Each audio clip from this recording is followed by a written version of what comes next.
Hello, my wonderful, beautiful friends, guys. Welcome back to r/EntitledPeople, where you know the deal. People think the world revolves around them and they can do what they want. And in today's episode, we've got scamming Karens, entitled family members demanding absurd amounts of money, and one OP tells a story about a wild family drama that starts all over a baby name. Guys, I hope you enjoyed the stories today. Don't shake your heads too hard, and as always, you can send or link your posts to this email right here. Let's dive in.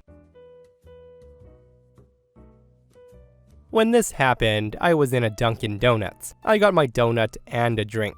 A woman storms in wanting a manager because they got her breakfast wrong. All she has with her is a receipt in her hand. The woman's going on and on how they always do this to her and she's gonna call corporate. The woman at the register motions her coworker to come over, an older gentleman. I noticed she doesn't have the food. If they got it wrong, why not bring it in to show the mistake? Before the gentleman can say anything to the woman, she goes on a tirade about the horrible service. I noticed her receipt because in her ranting and raving, she turned it towards me. The gentleman asked to see her receipt and she gets even angrier, saying she's holding it and she will call corporate about how they have such useless employees working here. The gentleman asked where the food is. She doesn't answer, but she continues her rant, how they're horrible and should all be fired. I take a look at her receipt that's still facing me. I then ask her a very important question. I say, "Ma'am,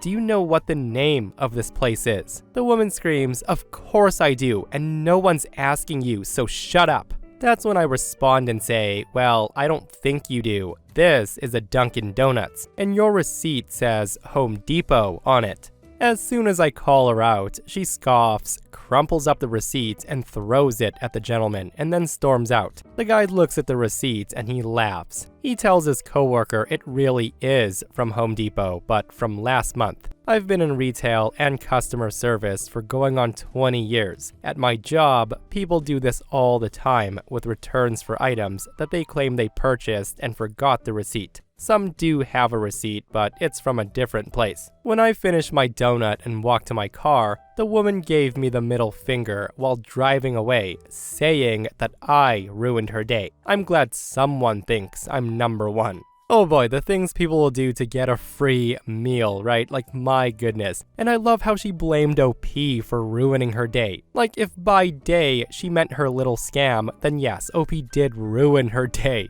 And if you enjoyed that Karen's day getting, quote, ruined, listen to this next post.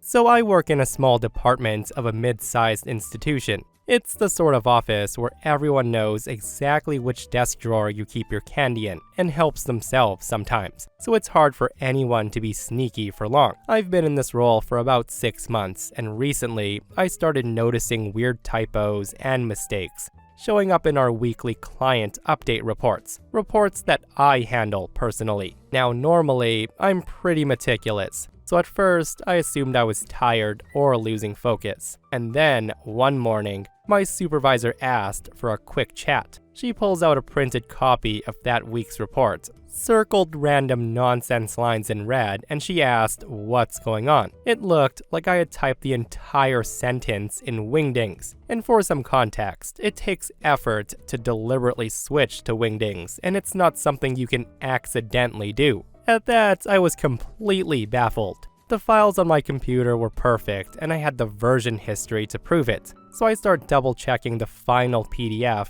after it left my hands. And guess what? The text was being changed after I submitted it, before it went out to clients.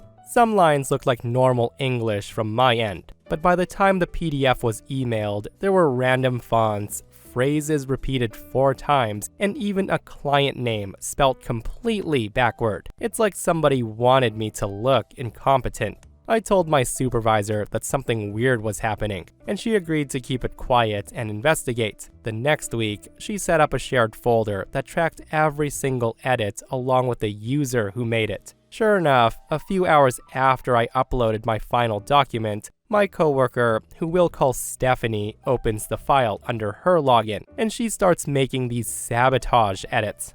highlighting entire sections and then changing them to weird fonts, leaving them that way, and then hitting save. HR got involved once we had the evidence. It turns out that Stephanie's been telling some folks that I was gunning for her position, and she decided to make me look bad to get me written up and potentially fired from my position.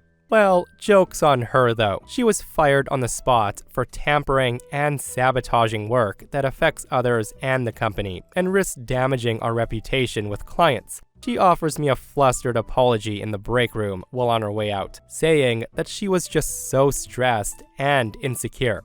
Anyways, that's the drama. I never expected to become a detective at my own job, but at least we put an end to the sabotage. Now, I'm always double-checking all my files in that shared folder because once the trust is gone, it's tough to get back. You know what? Can't say Karen didn't deserve that, right? Like, that's karma coming to bite her so hard. And I'm glad she was fired. Like, messing with someone's career and livelihood is such an a-hole thing to do. Like, people are out there trying to keep food on the table and trying to keep a home, and it sucks that there's others out there doing stuff like this because they're scared that somebody will outwork them and take their job. Shame on you, Karen, and I'm glad she got to find out after effing around. So I work at a plasma donation center in the US, and to those that don't know, you get paid for donating plasma here. So our plasma centers tend to attract a lot of interesting characters, including people who feel that they're entitled to being paid. And let me get a few things straight before we get started. Number 1, you are not entitled to getting paid, nor is payment guaranteed. Number 2, plasma donation can be dangerous. If you're temporarily deferred for whatever reason, it's for your safety. And number 3, unlike a store, we don't have to put up with BS. If you yell and scream at us and throw a tantrum, we can and will ban you. That said, this lady who we'll call Karen we encountered did not understand any of the above rules. The woman didn't understand anything about anything, and she just chose to be angry about it instead of listening to what we told her. Karen was being screened by my coworker. Screening is where we check people's vitals and take a blood sample. All of these measurements have an acceptable range where it's safe to donate. Some of these vitals can be retaken exactly once. Any more, and it would be considered testing by compliance according to the CLIA. So if your vitals are still out of range after the retake, tough crap, come back tomorrow. So that said, my coworker retook Karen's vitals and she informed her, "I'm so sorry ma'am, this measurement is still out of range. You'll have to try again tomorrow." Karen did not like that. She raises her voice and she says, "What? That's crazy. I'll miss out on the promotion. I need this money to get blah blah blah." My coworker tells her, "I know, I'm sorry." Karen then screams and says, "Take the measurement again." My coworker tells her, "Unfortunately, no, we can't do that. We can only take this measurement twice." She then raises her voice even louder and she says, "What? That's crazy. Why?" Coworker says, "Those are the rules, ma'am. I have to follow them." Karen says, "All because this measurement was too high?" Coworker tells her, No, actually it was also this measurement." Karen then says, "Oh, but I saw the other day that one of your coworkers let a man donate when he was 2 points below one of his measurements." Coworker says, "I don't know anything about that, but we do have to follow the rules." Karen then says, "I want to talk to who's in charge in private." Before my manager arrives to talk to her, the woman gets on the phone to talk crap about us loudly to one of her friends. And to be fair, we were talking crap about her quietly to ourselves. The woman claimed that the other day they let this white man go through when he was 2 points below. And yes, you heard that right. She made it about race. The Karen happened to be black. And while one of the measurements tends to be lower among African Americans, this was not the measurement she was low on. Even if it had been, we don't defer people based on race. We defer people based on whether or not they're within the safe range of measurement. If we let anyone through who's out of range and they had a reaction, they could sue the pants off of us. And the way this woman was behaving, you know that would have been a realistic scenario.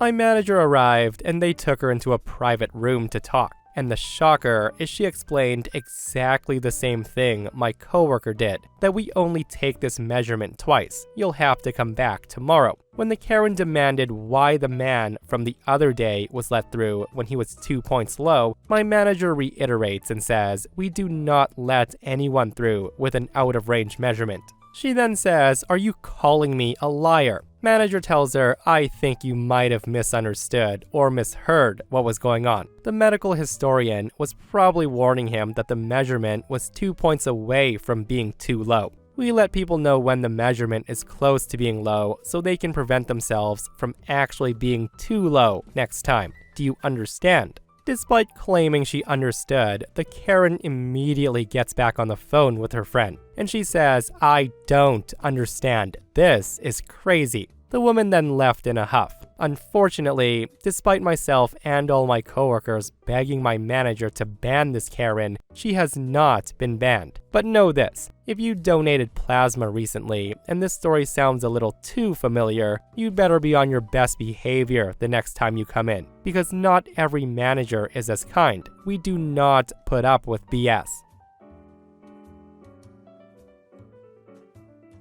So I called my father this morning to see how they were all doing. And before he even said good morning, he asked, "What the F is a dorm shower? And why are the in-laws asking for money and gifts?"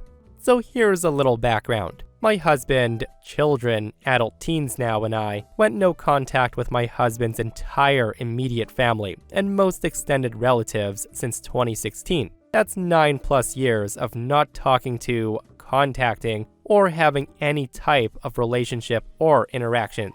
We gave them over 20 years of chances and boundaries and consequences.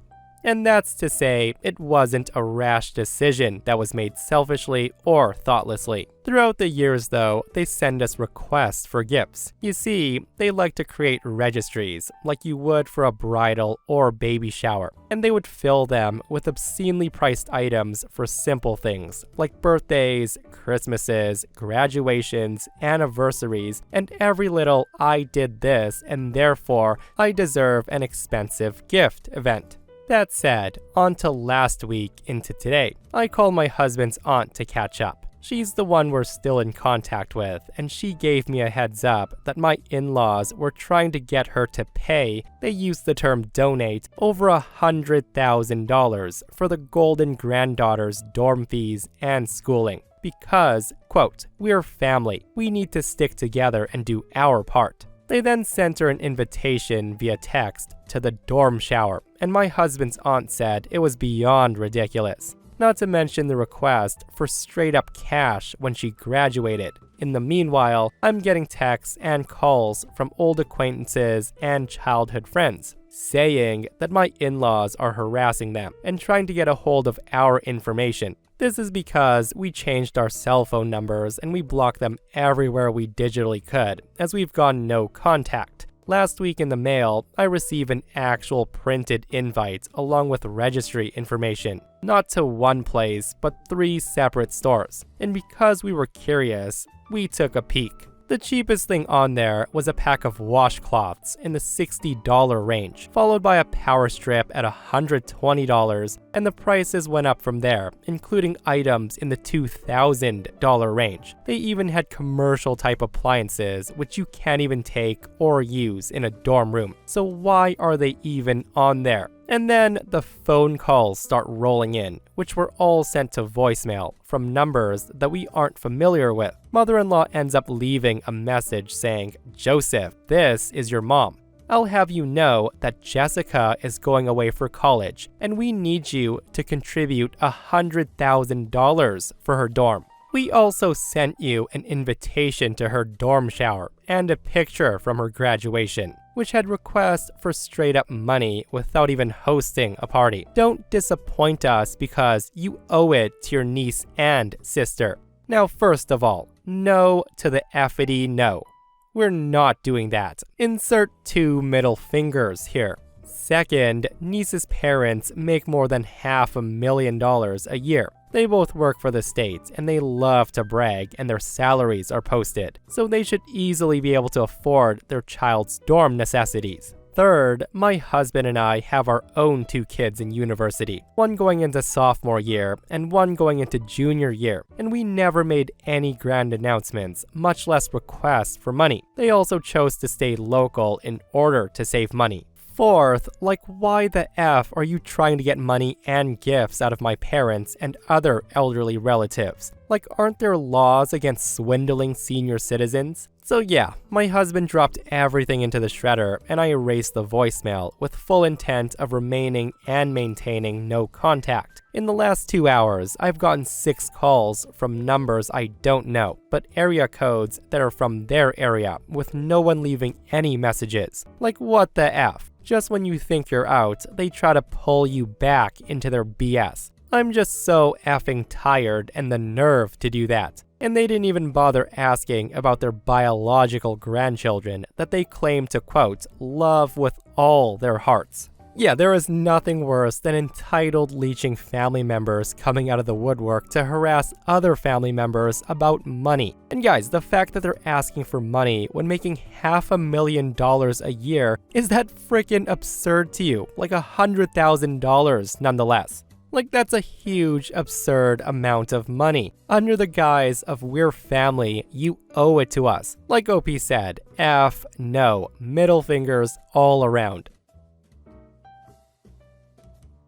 So, to cut to the chase, my wife and I spent 4 years trying to get pregnant before the wrong side of 35. We're currently 33 now, and we're blessed with a wonderful infant son. My wife has a younger half-sister that she's been low contact with for some time. The woman is entitled and toxic, and she's also her mother's golden child. We've refused to let her and mother-in-law in the house since they both blatantly tried to make off with my wife's jewelry box a couple of years ago. The box contained a lot of valuable jewelry inherited from my wife's grandmother. The said jewelry box is now in a safety deposit box, as per my suggestion. My wife and I had nearly given up trying to conceive when it suddenly happened, and we were ecstatic. After finding out that we were having a boy, we start looking into names. I end up suggesting the name of my Scottish grandfather, and my wife loved it, so that's the name we settled on. But we made the mistake of posting about it on social media. Well, to no surprise to the stereotype in this mess, my sister-in-law was pregnant too. And she was months further along than my wife, and she was also having a boy. Well, she decides to claim my grandfather's name for her own son. And not just the first name, but the middle name too. Of course, we called her pissed over what she was doing, and she smugly told us there's nothing we can do about it. Which she was sort of right. There was nothing we can do about it legally, as it's not a crime to steal planned baby names. We realized the drama was exactly what my sister-in-law wanted, and she thought that by taking the name for herself, we wouldn't be able to use it. I just laughed and told her that while what she did was dirty and underhanded, we would keep our chosen name. Well, my sister-in-law's baby daddy calls me, and he said I was an unreasonable a-hole for still wanting to use that name after sister-in-law claimed it. I said she claimed nothing, and since we don't own the name, neither could they. Before he ended the call, he threatens me by saying that I would be sorry if we didn't change the name. He then hung up before I could respond. Well, months later, sister-in-law has a healthy baby boy, and she names him my grandfather's name. We didn't show up for the birth because we simply didn't care to be there. Sister-in-law calls us wanting congratulations, but we told her we simply didn't care. And if she was still insisting we change our baby's name, then she would be in for some big disappointment because we're not. Sister-in-law then demands I put my wife on the phone, but it was already on speaker, and my wife spoke up and she says she agrees with me entirely. We aren't changing the name. Sister-in-law hung up on us, but soon she starts sending emails with text walls of names, even suggesting similar ones. I responded back saying that name was from my grandfather and that's why we weren't changing it. She then shut up and we didn't hear from her again until after our son was born. 2 months later, we were blessed with our son. He came out perfect, and we named him just as we had intended. Well, to no surprise, my sister-in-law calls us a few days after the birth to scream in our ears, crying that we copied her son's name. How dare we? I pointed out that she was the real copycat since she had no familial ties to the name and we did. Anyone who looks at our family trees could see that. And that's when my wife spoke, and she said that after the attempted theft of her grandmother's jewelry, she no longer considered sister-in-law her sister, and we would have nothing to do with her nephew either. For months, we were bombarded with messages and emails from my wife's side of the family. Half were on our side after finding out the whole story, the other half weren't. Also, to make matters worse, sister-in-law's baby daddy, true to his word, shows up at my door to quote, make me sorry. Now I'm not sure what his plan was, but I pretty much tower over him. I'm 6'1" and well built from regular exercise. The guy, on the other hand, is very skinny, and he's about 5'6" with a baby face that was barely hidden by a slim beard. I told him my house has cameras and to get off my property and to never come back. The guy just yelled a few obscenities at me and he drove off in his beat-up old car. Sister-in-law and mother-in-law then called us from a different number to yell at me for making sister-in-law's baby daddy feel emasculated. And the thing is, I didn't threaten the man, I just told him to leave and to not come back. And if he didn't want to feel emasculated, then he shouldn't have come knocking. They then tried to bring up the issue of the baby name again, and they demanded we change our son's name. As he's so young, there's plenty of time to still do it. We held our ground, and we told them that they were bonkers to still think that they were in the right, after they copied our choice of name just to try to get one over on us. I said that sister-in-law didn't even name her son out of love, but out of spite, just to try to stick it to my wife for no good reason. My wife then called them both out on the way she was treated growing up, how entitled sister-in-law and mother-in-law has always been, and how she was glad to leave them far behind. She said she wants nothing from them and they won't have anything from us. That left sister-in-law sobbing, and mother-in-law calls me a royal bastard before hanging up the phone. Then it was no contact again for a little while, until sister-in-law calls us again sometime later to bitterly tell us that we'd won. She and her baby daddy got into a huge fight and he left. He was apparently very salty that sister-in-law didn't let him give their son a middle name from his family. He said he was sick of the BS and he wanted his son to be named after him, not some guy that he wasn't even related to. Sister-in-law finally caved and they got the boy's birth certificate reissued with a completely new name, which cost sister-in-law around $500 or so. Sister-in-law then demand we compensate her for the name change, plus another $100 on top of that for the emotional damage, as she's now having to get used to calling her son by a different name. We just laughed and we said this never would have happened if she hadn't stolen our baby name to begin with. We don't owe her anything. Since then, we've been no contact with sister-in-law and mother-in-law. But my father-in-law, who's a very nice man and divorced from mother-in-law for obvious reasons, would often come by and he loves his grandson. As for what's going on between sister-in-law and baby daddy, we don't care. Not our monkeys, not our circus.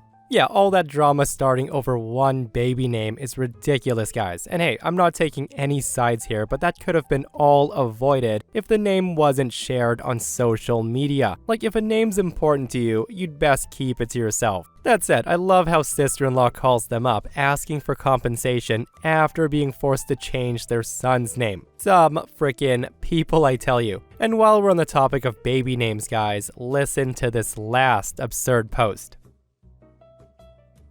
So here's a little bit of context for you all. I ended up getting pregnant with my 10-year-old daughter during a drunken hookup with a friend in my mid-20s. Not the most glamorous truth, but it's truth all the same. When we found out, we decided to keep the child and co-parent while remaining friends. We never were a couple, and we didn't want to be one either. And for the sake of the story, let's call him Dan. So 4 years ago, Dan begins to date his long-term girlfriend, and they moved in together last year. She got pregnant, and I've been supportive to both of them as much as I could be, without crossing any lines. I've even encouraged my daughter to help out whenever she's staying with them during the pregnancy, and to behave. I've also made it clear that I want the kids to have a close relationship, despite having different mothers. I even said if they were comfortable with it, on nights I have my daughter, if they want time alone, I'll babysit once they have the baby, so my daughter can spend time with her sibling. All in all, I thought everything was great, and I was excited for my daughter to have a sibling, as she's always wanted one.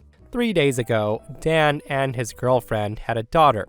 They asked me to bring my daughter to the hospital to meet her little sister yesterday, alongside others of the family. So I did exactly that, but when they introduced us to the baby, I was shocked. They had named their daughter my daughter's exact name. She didn't seem to have any issue with this when she introduced the baby bold as brass. Dan seemed uncomfortable and he wouldn't look at me directly. I asked them what they were playing at which point my friend's father said that he would take my daughter to the cafeteria to get something to eat, and then left with her. Dan told me to calm down and to not overreact, while his girlfriend told me that she doesn't see the issue. It was just a pretty name. I asked them if they had named the baby after my daughter, trying to understand the logic here, but his girlfriend said, no, it's just a pretty name that she liked. I then asked if they planned to use a nickname or a middle name when addressing to her on a daily basis. And her response was she didn't see a need for that. It's her daughter's name and she will call her by that name.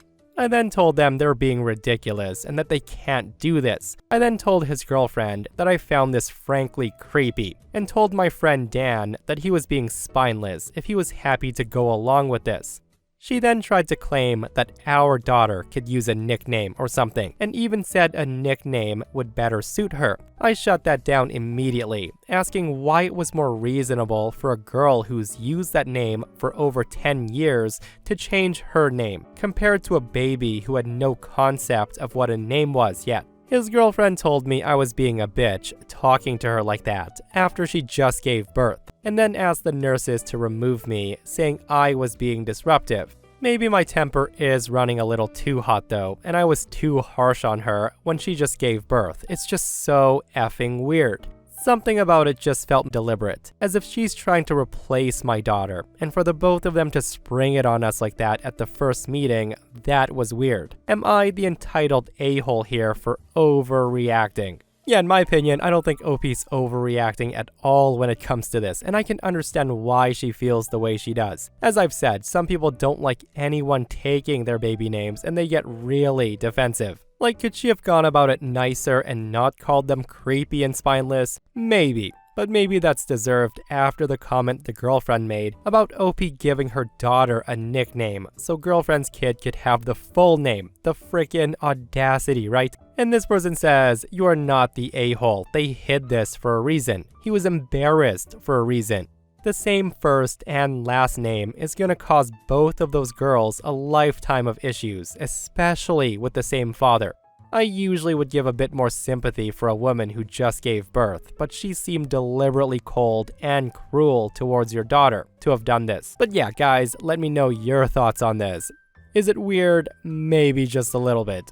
And if it happened to you, what are you doing? And that, my friends, brings us to another end of our /entitled people. Guys, I hope you enjoyed today's stories. If you did, hit that thumbs up. And if you're not subscribed, consider subscribing so you don't miss these crazy stories. And if you missed the last episode on the channel, it's an r/malicious compliance episode, where bad bosses are getting absolutely destroyed. Guys, go check it out if you haven't. And myself and Stevie Boy will see you guys in the next one. We love you.